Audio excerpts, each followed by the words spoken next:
하나님 말씀 마태복음 13장 10절에서 17절까지 보도록 합니다. 마태복음 13장 10절에서 17절까지 한 절씩 교독합니다. 제자들이 예수께 나와 이르되 어찌하여 그들에게 비유로 말씀하시나이까?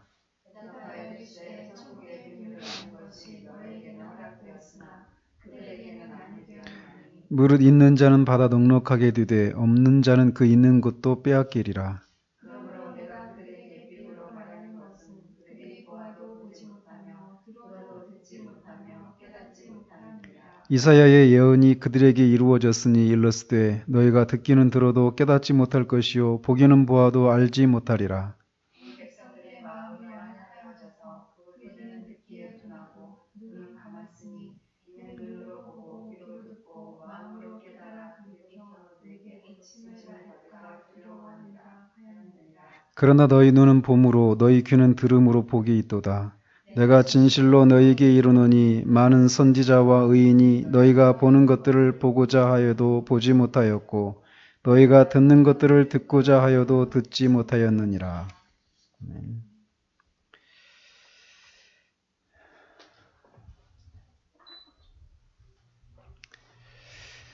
지난주에는 13장에 나오는 7가지 천국에 대한 비유 중에 씨 뿌리는 비유에 대해서 살폈습니다.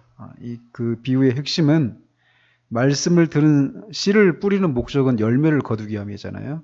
그래서 씨라고 하는 것은 하나님의 말씀인데 말씀의 씨를 뿌린다는 얘기는 말씀의 열매를 맺기 위함인데 그 열매라고 하는 것은 하나님께 대한 회개, 예수 그리스도에 대한 믿음, 또 거룩과 경건함, 뭐 그런 여러 가지 그런 것들, 한마디로 성령의 열매라고 할 수 있는 것들인데 그 열매가 맺히느냐 못 맺느냐 이거는 밭의 상태, 즉 사람의 마음의 상태에 달려 있다라고 하는 것을 이렇게 살피면서 그 4가지 마음의 상태가 어떤 것인지 우리가 살펴보았습니다. 자, 오늘은 주님이 천국의 비밀에 대해서 비유를 사용해서 가르치시는 이유에 대해서 살펴보도록 합니다. 마태는 복음서를 이렇게 기록하면서 시간적인 순서에 따라서 이렇게 사건을 기록하고 있지 않다라고 이렇게 말씀을 드렸었습니다. 오늘 또 제자들이 예수님께 나와서 왜 그 무리들에게 비유로 말씀하시는지를 묻는 장면을 통해서도 마태가 이거를 시간 순서에 따라서 이렇게 기록하고 있지 않구나 이것을 우리가 알 수가 있습니다. 무슨 말이냐면 예수님은 이 7개의 비유를 천국에 대한 비유를 이렇게 하시면서 처음에는 바닷가에서 시작하셨잖아요. 그런데 뒤에 보면 36절이나 이런 데 보면은 주님이 집에 이렇게 계시기도 하시거든요. 그래서 그 집에서도 천국의 비유를 말씀하십니다. 다른 비유들을. 그래서 10절에서 제자들이 예수님께 나왔다. 이 얘기는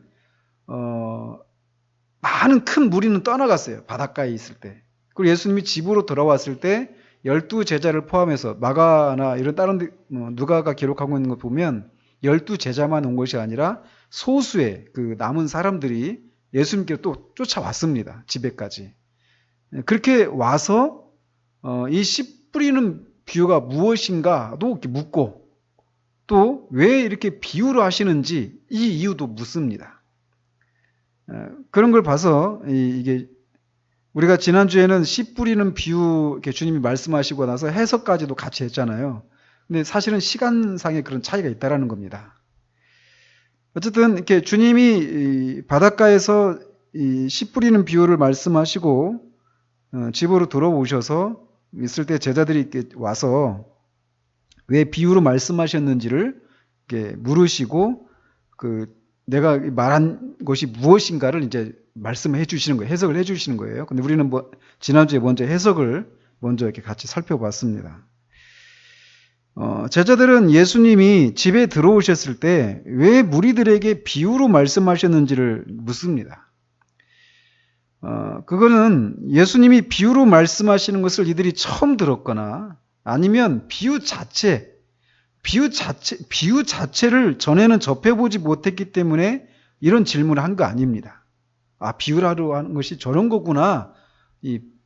그런 걸 처음 들었기 때문에 이렇게 묻는 것이 아니라, 실상 구약에도 많은 곳에서 비유를 통해서 가르치는 장면들이 많이 나오거든요. 그리고 예수님도 이미 산상수훈에서도 주님의 말씀을 듣고 실천하는 사람들은 반석 위에 집을 짓는 것 같고 하면서 그런 비유를 하시잖아요. 그리고 이 세대 사람들을 이렇게 가리키면서 장터에서 아이들이 놀면서 장례식도 하고 뭐 결혼식 그 장면도 하고 막 하면서 이제 그 아이들의 모습에 빗대어서 그 예수님 당시의 사람들의 그 영적인 상태들을 이렇게 말씀하시잖아요. 그때도 비유를 가지고 말씀하셨단 말이에요. 그래서 제자들은 이미 비유를 사용하셔서 주님이 말씀하신 거를 다 익히 알고 있는 사람들이에요. 그러니까 여기서 왜 비유로 하시느냐 묻는 것은 이 비유를 사용하신 목적이 무엇인가, 그리고 그 비유가 무엇을 의미하는가, 이거를 묻는 것이죠. 그런 질문에 주님은 천국의 비밀이 너희에게는 허락되었지만 그들에게는 아니 되었다라고 이렇게 대답을 하십니다. 우리가 알다시피 비밀이라고 하는 것은 성경에서 항상 이 종말론적인 사건과 관련된 하나님의 계획이나 뜻입니다. 그러니까 우리가 알다시피 예수님이 오신 것 자체가 이미 종말이 시작이잖아요. 그죠? 그 종말이 시작됐고 예수님이 다시 오시는 재림을 통해서 종말이 완성이 된단 말이죠. 이 천국의 비밀도 이 종말론과 관련된 비밀이에요. 예수님이 오시면서 종말이 시작됐어요. 그래서 특별히 주님이 그래서 비밀인데 종말론적인 사건과 관련된 그런 하나님의 계획이나 뜻인데 이것이 알려지지 않고 있는 상태에 있을 때 그걸 비밀이라고 하죠. 근데 특별히 주님이 그 비밀 중에 천국의 비밀이라고 이렇게 말을 하는데 이렇게 말씀하셔서 이 천국에 대한 일은 인간 스스로는 결코 알 수 없는 것이고 그거를 그 비밀을 이렇게 알려주기 전까지는 도무지 알 수 없는 그런 비밀, 그런 영적인 진리다라고 하는 것을 이제 전제하고 이런 표현을 쓰시는 것입니다. 특별히 여기서 주님이 이 천국의 비밀이라고 할 때 그 천국의 비밀이라고 하는 것은 천국은 하나님 나라잖아요. 그죠? 그래서 하나님 나라가 올 것이다. 이런 내용이 아닙니다. 왜냐하면 이 유대인들은 하나님의 나라를 이 땅에 실현할 것이다. 세우실 것이다. 라고 하는 것을 이미 알고 있었어요. 그리고 그것을 기대하고 있었죠. 그렇기 때문에 하나님 나라가 올 것이다. 올 것에 대한 것이 지금 천국의 비밀이 아니라는 거예요. 그럼 뭐냐? 어떤 비밀이냐? 이 천국이 이미 왔다라고 하는 것을 가리키는 겁니다. 유대인들은 그걸 상상조차 못하죠. 그냥 하나님 나라가 올 것이다 이렇게 알고 있고 기다리고 있었는데 주님이 이 역사 속에 들어오심으로써 이미 하나님 나라가 왔다라고 하는 그런 소식을 가리키는 거예요. 그거를 너희들에게는 알 수 있도록 허락되었다라고 주님이 말씀하신다는 거죠. 말씀드린 것처럼 이 말씀을 듣고 있는 사람들은 12명의 제자들과 이 많은 무리들 중에서 남아있는 소수의 사람들, 영적으로 남은 자들이죠. 그런 사람들에게 이 천국의 비밀이 허락되었다라고 말씀하십니다. 여기서 천국의 비밀이 허락되었다라고 하는 이 말 속에서 제자들이 그 비밀을 막 탐구해서 알아냈거나 알려고 애를 썼기 때문에 그 수고에 대한 대가로 하나님이 알려주셨다거나 이런 의미가 아니라 은혜로 하나님이 알려주셨다, 허락되었다 이런 의미가 포함되어 있는 겁니다. 그래서 사도 바울도 고린도전서 4장 7절에서 이렇게 말을 하잖아요. 누가 너를 남달리 구별하였느냐? 네게 있는 것 중에 받지 아니한 것이 무엇이냐? 네가 받았은즉 어찌하여 받지 아니한 것 같이 자랑하느냐? 이렇게 말합니다. 그래서 이 어떤 사람에게는 이 천국의 비밀을 알 수 있는 은혜가 주어지지만 어떤 사람에게는 주어지지 않았다라는 거예요. 근데 지금 예수님의 앞에서 이 말을 듣고 있는 이 사람들은 그 비밀을 알 수 있도록 은혜로 허락을 받았다라는 겁니다. 따라서 예수님으로부터 이 비유에 대한 해석을 듣고 천국의 비밀을 알게 된 너희들, 이 사람들은 하나님의 은혜 영역 아래에 있는 사람들인 반면 예수님이 여기서 그들에게는 할 때 그들이라고 부르는 사람들은 은혜의 영역 밖에 있는 사람들이다라고 할 수 있습니다. 이렇게 말하면 그들에 속하는 사람들은 이렇게 항변할 수도 있습니다. 어차피 자신들은 비유를 깨닫는 은혜를 못 받았기 때문에, 그러니까 이 제자들은 은혜로 이 비밀을 깨닫게 됐다 그러잖아요. 근데 어차피 자신들은 비유를 깨닫는 은혜를 못 받았기 때문에 비유를 깨닫지 못하는 것이다 라고 하면서 비유를 못 알아듣는 것이 자신들의 책임은 아니다, 이렇게 항변할 수도 있다는 거죠. 그러나 요한복음 3장 16절에서 하나님이 이처럼 세상을 사랑하사 라고 하시는 그런 말씀이나 디모데전서 2장 4절에서 하나님은 모든 사람이 구원을 받으며 진리를 아는 데 이르기를 원하신다 라고 한 이런 말씀이나, 또 베드로후서 3장 9절에서 오직 주께서는 너희를 대하여 오래 참으사 아무도 멸망하지 아니하고 다 회개하기에 이르기를 원하시느니라, 이런 말씀 등에서 알 수 있듯이 하나님은 사람들이 멸망하지 않고 구원받기를 원하시고 또 이 진리를 아는 데 이르기를 원하신단 말이에요. 그런데 이들이 그 진리를 깨닫지 못하는 것은, 그래서 은혜 밖에 있는 것은 하나님이 그들에게 은혜를 주기를 싫어해서가 아니라 그들이 하나님의 은혜를 거절했기 때문이다라는 겁니다. 우리 여기서 하나님의 주권과 인간의 책임이라고 하는 어떤 심오한 그런 교리를 또 우리가 만나게 되는 거예요. 우리의 이성으로는 하나님의 주권과 인간의 자유의지에 의한 인간의 책임, 이거를 조화시킬 수가 없습니다. 그러나 분명히 성경은 이 두 가지를 같이 말하고 있어요. 그래서 자신이 하나님의 은혜 밖에 있는 것, 그래서 나는 이 천국의 비밀을 깨달을 수 있는 그런 은혜를 못 받았으니까 나는 깨닫지 못하는 거다, 이렇게 하면서 자신의 그 은혜 밖에 있는 자신의 처지를 하나님에게 책임을 전가하는 것을 성경이 용납하고 있지 않다라는 거예요. 어쨌든 이 그들이라고 하는 사람들은 이 하나님의 은혜 밖에 있는 그런 사람들인데, 뒤에서 그들이 하나님의 은혜를 거절했다고 한 이유를 더 분명히 주님이 말씀하십니다. 한편 여기서 주님이 그들이라고 말하는 사람들은 바리새인들이나 서기관들, 즉 유대 교권주의자들, 이런 사람들이나 이 예수님이 베푸시는 기적에만 이 관심을 뒀던 그런 사람들을 가리킨다라고 할 수 있습니다. 그래서 여기서 주님이 너희들과 그들 이렇게 구분하고 있는데, 이 구분은 생명과 죽음의 구별입니다. 우리는 그들이 아니라 너희들에 속하는 그런 사람들이야 할 것입니다. 그러면서 주님은 그러니까 비유로 말씀하시는 이유가 너희들에게는 천국의 비밀을 알 수 있도록 허락되었기 때문에 너희들에게는 그 비유를 해석해 주지만 그들에게는 그걸 허락하지 않았기 때문에 비유로 말씀하신다라는 거예요. 그러면서 무릇 있는 자는 받아 넉넉하게 되되 없는 자는 그 있는 것도 빼앗기리라 라고 말씀하십니다. 이 짧게 말하면 뭐예요? 한자로 말하면 빈익빈 부익부, 그죠? 있는 자는 더 있고 부자는 더 부자가 되고 가난한 자는 더 가난한 자가 되고, 오늘날 우리 한국 사회가 이 양극화 현상이 아주 극을 향해 달리고 있어요. 그래서 사회 곳곳에서 막 절망에서 나오는 그런 한숨과 탄식이 가득한데, 주님이 그런 비정한 자본주의 논리에 동조하고 있는 것이 아니죠. 그렇겠죠?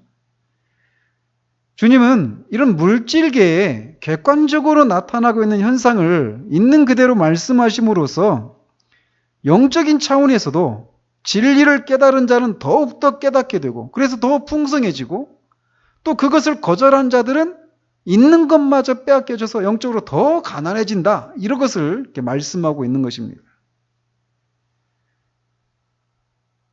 그래서 주님은 영적인 문제에 있어서는 가만히 서 있는 것이란 없다라는 거예요.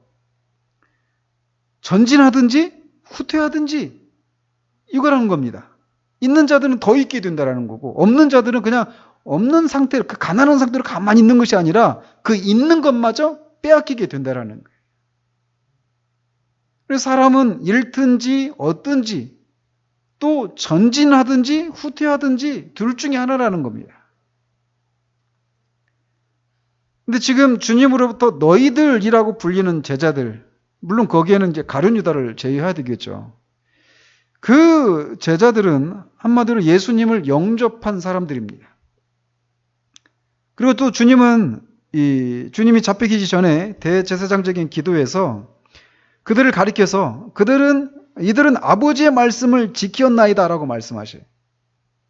즉 예수님을 영접하고 아버지의 말씀을 지키는 자였고, 또 같은 장 요한복음 17장에서 그렇게 말씀하시는데 16절에서 보면 그들은 세상에 속하지 아니하였다 이렇게 말씀하셔요. 즉 예수님을 영접하고 하나님 아버지의 말씀을 지키고 세상에 속하지 않은 이런 사람들이란 말이죠. 너희들이라고 하는 사람들이. 그런데 이 사람들이 더 있는 자들이고 더 받아서 더 넉넉하게 된다는 거예요. 더 풍성해지게 된다는 겁니다. 근데 우리가 알다시피 이들이 많은 그런 약점과 허물과 이런 잘못을 범하기도 하는 사람들이었잖아요. 그죠? 대표적인 베드로도 그렇고요. 그죠? 그렇지만 그들의 전체적인 영적인 행보는 전진하는 것이었다라는 거죠. 주님이 말씀하시는 대로 그들은 영적인 지식과 사랑, 거룩, 기쁨 등과 같은 천국의 모든 축복에서 향상하고 전진을 이루어 나갔습니다. 점점 이 더 큰 복을 누리게 된다라는 거예요. 있는 자는 넉넉하게 된다. 이렇게 말씀하시고, 이에 비해서 주님으로부터 그들로 불리는 자들, 이 사람들은 없는 자들입니다. 그래서 그들은 이 있는 자들과 정반대의 결과를 맞이하게 된다라고 주님 말씀하셔요. 근데 지금 주님으로부터 그들로 이렇게 분류되고 있는 이 사람들도 지금 너희들이라고 부르는 이 사람들처럼 주님으로부터 같은 가르침을 들었고 또 같은 이적을 보았던 사람들입니다. 그런데도 그런 주님의 가르침과 그런 이적 속에서 주님의 메시아 되심, 그리고 천국이 왔다라고 하는 것을 알지 못했어요. 그래서 그 결과 그들은 천국에 대한 피상적인 그런 지식조차 빼앗기고 말 것이다라고 주님이 경고하시는 거예요. 이것은 마치 그냥 영적인 세계에서뿐만 아니라 이 땅의 일반적인 삶에서도 그렇죠. 그죠?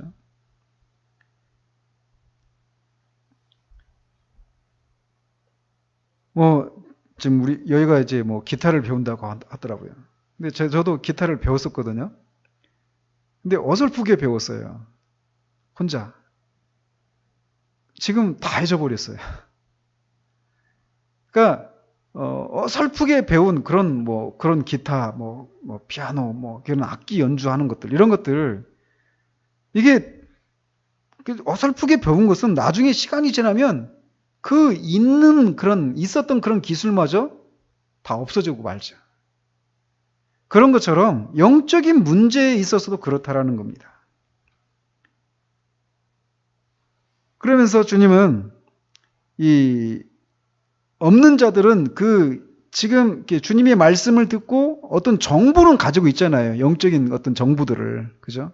그런데 그것마저 이제 나중에는 빼앗기게 된다라는 거예요.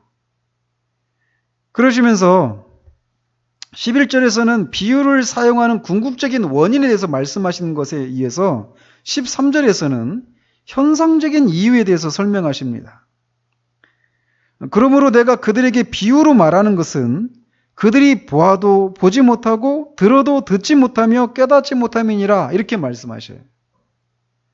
즉 그들은 영적인 소경이고 영적인 규모거리이기 때문에 비유로 한다라는 거예요.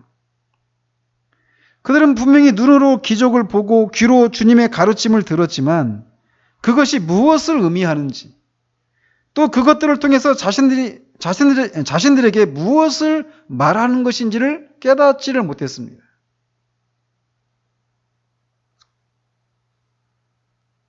근데 사실 주님이 지금 여기서 그들이라고 부르는 이 바리새인들과 서기관들과 그들을 따르는 그런 무리들은 더 엄밀하게 보면 마음을 완악하게 하고 들으려고도 깨달으려고도 하지 않았기 때문에 그들의 그 완악함에 대한 징벌로 그들에게 비유로 말씀하셨다라고 말씀하고 계신 거예요. 이것은 애굽의 바로가 출애굽 과정에서 마음을 하나님이 강팍하게 하셨다 이렇게 말씀하시잖아요. 근데 그렇게 말씀하셨을 때 하나님께서 그 말이 그 강팍한 원래는 부드러운 마음이었는데 그걸 강팍하게 만들었다 이런 말이 아니라 바로의 마음이 이미 강팍한 마음이었다라는 거죠. 근데 하나님이 그걸 그냥 그대로 내버려 두셨다라는 거죠. 그 표현이 그래서 그런 강팍한 마음을 그대로 놔두시고 징벌을 내리신 것과 같다라는 거예요. 그리고 또 이스라엘 백성들도 마찬가지죠. 끊임없이 하나님의 그 계명에서 떠나고 불순종하고 우상숭배하면서 이렇게 살았잖아요. 그럴 때마다 하나님이 계속해서 선자들을 보내고 말씀하시죠. 그 악한 길에서 돌이키라고. 그런데도 그들이 마음을 세우고 완악하게 그 말씀에 대항한 결과 하나님이 그들을 바벨론의 포로로 잡혀가도록 징벌을 내리시죠. 그랬던 것처럼 예수님 당시에 그때 당시도 주님의 가르침과 이적을 보면서도 마음을 완악하게 해서 들으려고도 깨달으려고도 하지 않는 사람들에 대한 징벌로 비유로 말씀하셨다라고 얘기하시는 거예요. 즉 비유로 말씀하신 것은 완악하게 마음을 세우고 있는 자들에 대한 주님의 징벌이다라는 것이에요. 그리고 이어서 주님은 이것은 이사야의 예언이 이루어진 것이다라고 말씀하십니다. 일렀을 때 너희가 듣기는 들어도 깨닫지 못할 것이요 보기는 보아도 알지 못하리라. 이 백성들의 마음이 완악하여져서 그 귀는 듣기에 둔하고 눈은 감았으니 이는 눈으로 보고 귀로 듣고 마음으로 깨달아 돌이켜 내게 고침을 받을까 두려워함이라 하였느니라.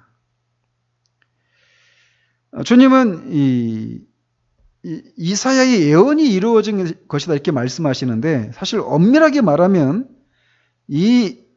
이사야가 6장에서 성전에서 하나님의 이상을 보잖아요. 그죠? 그때 하나님께서 그를 이제 사명자로 보내시거든요. 보내시면서 하신 말씀이 이 말씀입니다. 이 말씀. 그래서 이 말씀은 앞으로 이스라엘 백성들이 이렇게 될 것이다 이런 예언이 아니라 당시 이스라엘 백성들의 마음이 완악한 상태 가운데 있는 것을 하나님이 말씀하신 거예요. 그러니까 엄밀하게 보면 예언이라고 할 수는 없죠. 그리고 또 주님이 인용하고 있는 것도 보면 히브리어 원문을 인용하고 계시지 않아요. 그럼 뭘 인용했느냐? 구약 성경을 헬라어로 번역한 성경이 있었어요. 70인경이라고 하거든요. 그 성경을 인용하고 있어요. 근데 근본적인 어떤 차이는 없습니다. 근데 히브리 원문을 이렇게 보면 이렇게 되어 있어요. 귀 기울이고 귀 기울이라 이해하진 못하리라. 주목하고 또 주목하라. 그러나 깨닫지는 못하리라. 이 백성의 마음을 우둔하게 하고 그 귀를 침침하게 만들고 그 눈꺼풀을 닫아버려라. 그들이 그 눈으로 보지 못하도록 그들이 그 귀로 듣지 못하도록 그들이 그 심정으로 깨닫지 못하도록 그래서 돌이켜 고침을 받지 못하도록. 이 히브리 원문이 이래요. 근데 이제 주님이 인용하신 것은 70인경에서 인용해서 히브리 원문하고 약간은 달라요. 그런데도 주님이 이것을 예언이라고 하신 것은 하나님이 이사야에게 이스라엘 백성들에게 말씀을 전하도록 보내시면서 이스라엘 백성들의 그 마음의 상태가 이렇게 보기는 보아도 보지 못하고 들어도 듣지 못하고 깨닫지 못하는 완악한 상태 가운데 있었다라고 하시는 것처럼 예수님 당시에 이 비유를 듣고 있는 이 무리들의 심령의 상태도 같은 상황이라는 거예요. 그래서 이런 동질성이라고 하는 측면에서 예언이라고 이렇게 보셨던 겁니다. 그런데 여기서도 주님이 이 이사야서를 어쨌든 70인경을 인용해서 이사야서를 이렇게 말씀하고 계시는데, 여기서도 하나님께서 이스라엘 백성들이 보지 못하도록, 듣지 못하도록, 깨닫고 돌아와서 고침받지 못하도록 하셨다, 그렇게 만들었다, 이런 의미가 아닙니다. 이걸 우리가 알고 있어야 돼요. 앞에서도 말씀드린 것처럼 출애굽의 과정에서 하나님께서 바로의 마음을 강팍하게 하셨다라고 할 때 그것이 부드러운 바로의 마음을 강팍하게 만들었다, 이런 의미가 아니라 이미 강팍한 바로의 마음을 그냥 그대로 내버려 두셨다, 이런 의미인 것처럼 이사야 당시에 이스라엘 백성들의 마음의 상태가 그런 상태였다라고 말씀하시는 거예요. 그래서 오히려 그들의 마음이 일부러 하나님의 말씀을 들으려고도 하지 않고 깨달으려고도 하지 않고 죄악된 길에서 돌이켜서 하나님께로 와서 고침을 받으려고 하지 않는 완악한 마음을 하나님이 그냥 내버려 두셨다, 이런 의미라는 거죠. 그런데 그런 일이 예수님 당시에도 해당이 된다라는 거예요. 그런데 여기서 주님이 이사야의 예언이 그들에게 이루어졌으니, 이렇게 할 때 그 이루어졌으니, 이 말이 과거 시제가 아니라 현재 진행의 의미를 가지고 있는 시제입니다. 그러니까 그런 이스라엘 당시의 그 완악한 마음이 계속 반복되고 이어져 와서 예수님 당시에도 그런 마음의 상태가, 그 이스라엘 백성들의 그 상태, 유대인들의 마음이 그런 상태였다라는 거예요. 따라서 이것은 오늘날에도 복음을 듣고 반응하지 않고 있는 사람들이 왜 그렇게 되었는지에 대한 이유를 우리에게 알려주고 있는 말씀이기도 합니다. 한마디로 사람들이 복음을 듣고 반응하지 않는 그 이유가 무엇이냐면 마음을 완악하게 한 결과라는 거예요. 일부러 말씀을 들으려고 하지 않고, 일부러 깨달으려고 하지 않고, 일부러 그 죄악된 삶을 고치고 돌이켜서 하나님께로 와서 고침을 받으려고 하지 않는 그런 상태 가운데 있기 때문에 그들이 그렇게 말씀을 깨닫지 못하고 반응하지 못하게 되는 그런 이유라는 거예요. 이것은 얼마나 무서운 말씀입니까?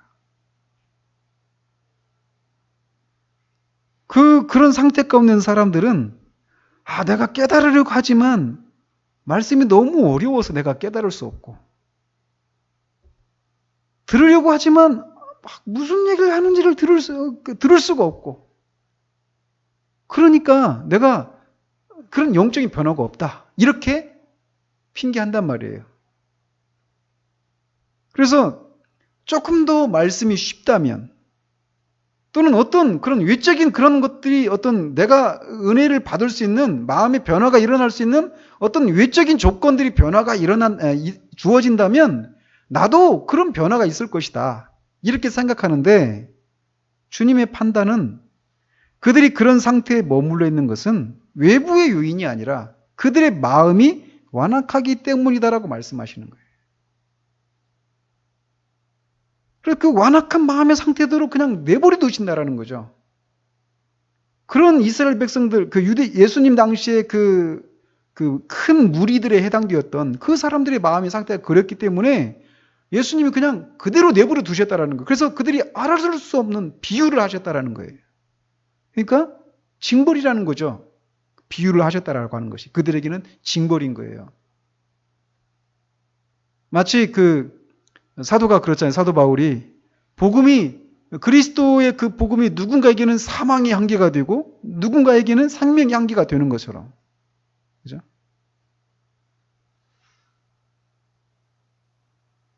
사람들은 마음으로 깨달아 돌이켜서 고침을 받게 되지 않기 위해서 자신들의 눈을 감고 귀를 닫아버렸다라는 거예요. 본인에게 있다라는 거죠. 그 원인이. 그것은 그 유대인들이 예수님으로부터 그가 하나님의 아들이시라고 하는 그런 증거들을 많이 봤어요. 그런데도 그를 메시아로 인정하지 않는 그 원인이 그렇다라는 거예요. 그들의 마음이 완악하기 때문에. 그런데 이런 일들은 오늘날 교회 안에서도 목격하고 있는 것이라는 겁니다. 마음의 완악함. 이 완악함이 우리가 생각하는 것처럼 막 대적하는 이런 것만 완악함이 아닙니다. 완악함은 문자적으로 보면 이런 의미가 있어요. 두터운, 뚱뚱한 이런 의미가 있어요. 무슨 말이냐면 막 뚱뚱한 사람이 감각이 좀 무디잖아요. 그런 것처럼 마음이 부유하고 무디어져 있는 그런 상태인 거예요. 그래서 이게 겉으로는 굉장히 부드러운 모습으로 나타날 수도 있어요. 말이나 행동이나 이런 것에서는 아주 교양이 있고 무례하지 않은 그런 모습으로 나타날 수 있어요. 말씀을 대하는 태도가. 그렇지만 그 중심에는 굳어 있어요. 마음이. 그래서 이 완악한 마음의 반대는 부드러운 마음, 상한 마음, 깨드려진 마음 이런 거죠.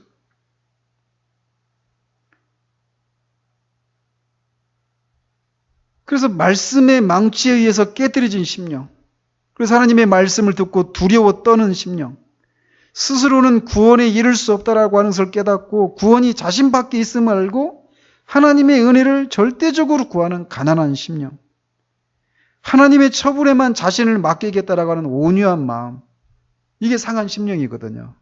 이곳의 반대가 완악한 마음이에요. 그런데 이 상한 심령은 성령의 역사가 동반된 말씀을 들을 때 일어나요. 그런데 정말 아이러니한 것은 영적으로 영적인 빈익빈 부익부 현상이 교회 안에서 막 드러나는 것이 무엇이냐면 정말 상한 심령이 아닌, 그래서 완악한 마음을 가지고 있어서 말씀에 반응하지 못하는, 복음에 반응하지 못하고 있는 그런 사람들이 이렇게 성령의 역사가 나타나는 말씀을 듣는 자리에 있어야 되고 막 찾아야 되는데 오히려 그런 자리를 찾지 않고 있다는 거예요. 그래서 더 가난해진다는 거예요. 나중에는 어떻게 되느냐? 그 있는 것마저 빼앗기게 된다는 것이 주님의 경고예요. 얼마나 무섭습니까? 근데 그게 오늘날 교회 안에도 있어요. 우리도 돌아보면 그렇지 않아요? 막 끊임없이 누군가가 막 권면하고 더 온전하고 풍성한 그런 진리들을 맛보기를, 진짜 진리를 맛보기를 막 열심을 가지고 막 했는데 그때마다 우리가 막 튕겨냈잖아요. 그죠? 없는데 하나님의 은혜로 하나님께서 우리 심령을 깨뜨리시고 우리 실상을 보게 하시니까 우리가 여기까지 온 거예요. 근데 하나님이 그냥 그 상태로 내버려 두시면 우리도 이렇게 되는 거죠.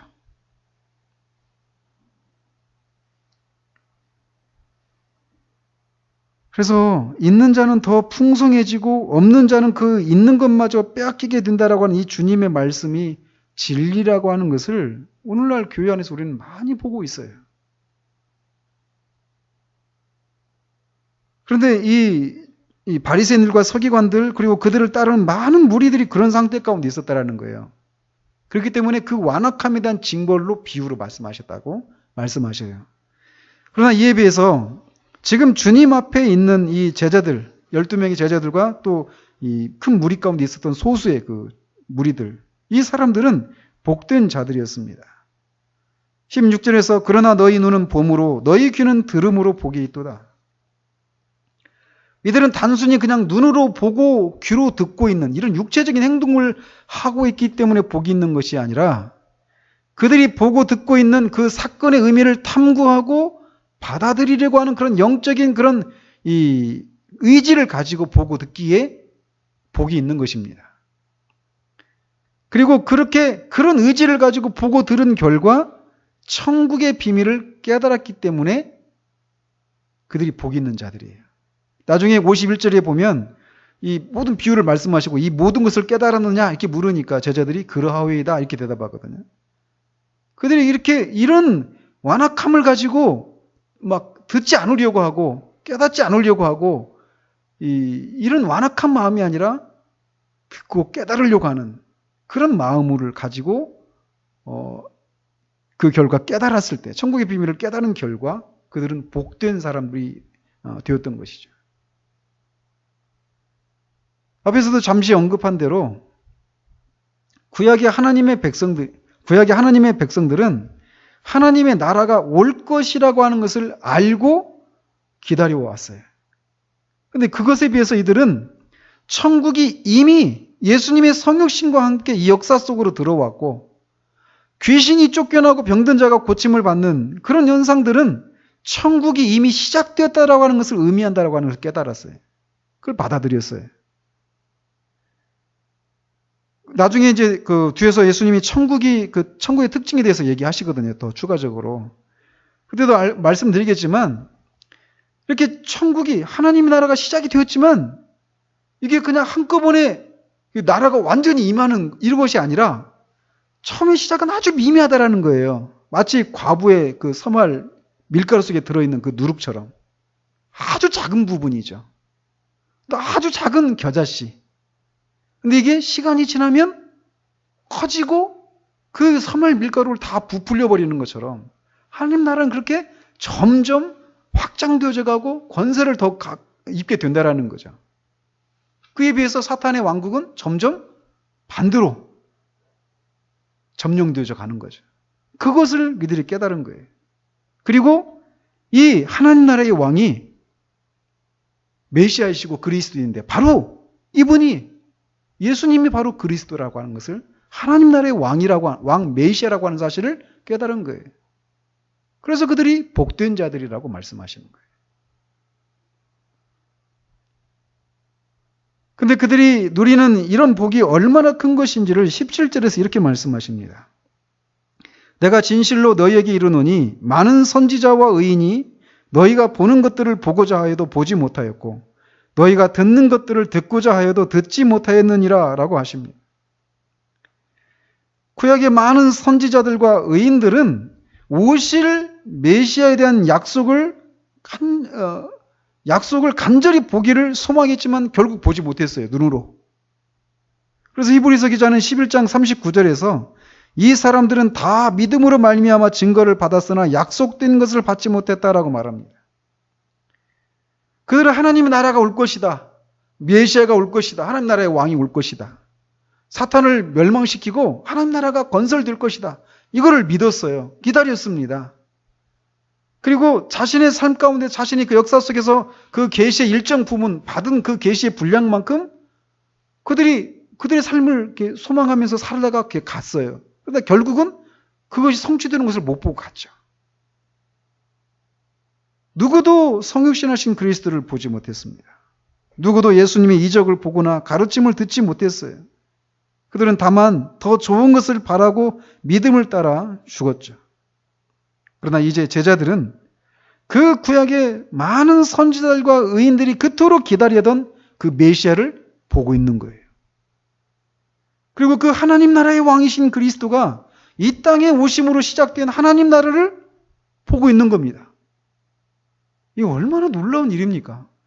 수천 년 인류 역사 속에서 사탄이 완전히 지배하고 있었던 그 사탄의 노예 상태 가운데 있었던 그 사람들을 예수님이 하나님 나라의 왕이신 예수님이 오셔서 그 사탄을 결박시키고 그 하나님 나라의 백성들을 하나씩 건져가시는 거예요. 그걸 지금 보고 있는 겁니다, 이들이.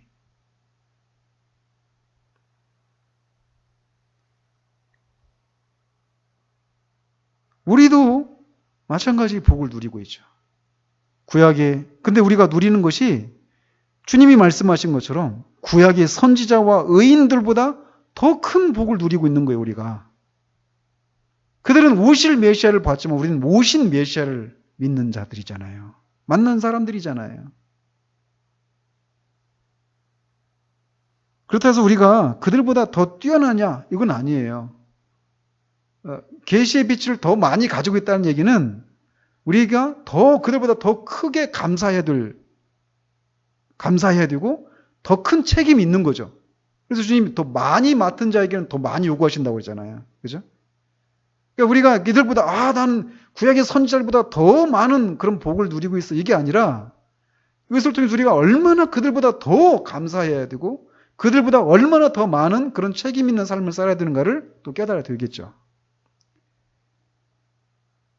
어쨌든 우리는 이 제자들처럼 이 비유를 통해서 하나님 나라의 비밀을 알게 된 사람들입니다. 나중에 우리는 이제 뒤에서 주님의 비유를 통해서 천국의 비밀에 대해서도 풍성하게 알게 될 거예요. 저는 막 하고 싶어요, 지금. 우리가 그런 자들이에요. 예수님이 제자들에게 달리 복이 있다라고 말씀하시지 않아요. 천국의 비밀을 알 것에 대해서 복이 있다라고 얘기하셔요. 이런 측면에서 우리가 오늘날 복의 개념이 교회 안에서 많이 뒤틀려 있잖아요. 그죠? 그리고 그 뒤틀린 기준에 의해서 우리의 삶을 바라보면서 우리가 의기소침해지고 우울해지고 하는 경우들이 많아요. 주님 말씀을 보십시오. 천국의 비밀을 깨달은 이 제자들을 향해서 너희들이 구약의 선지자와 의인들보다 더 복되다라고 말씀하셔요.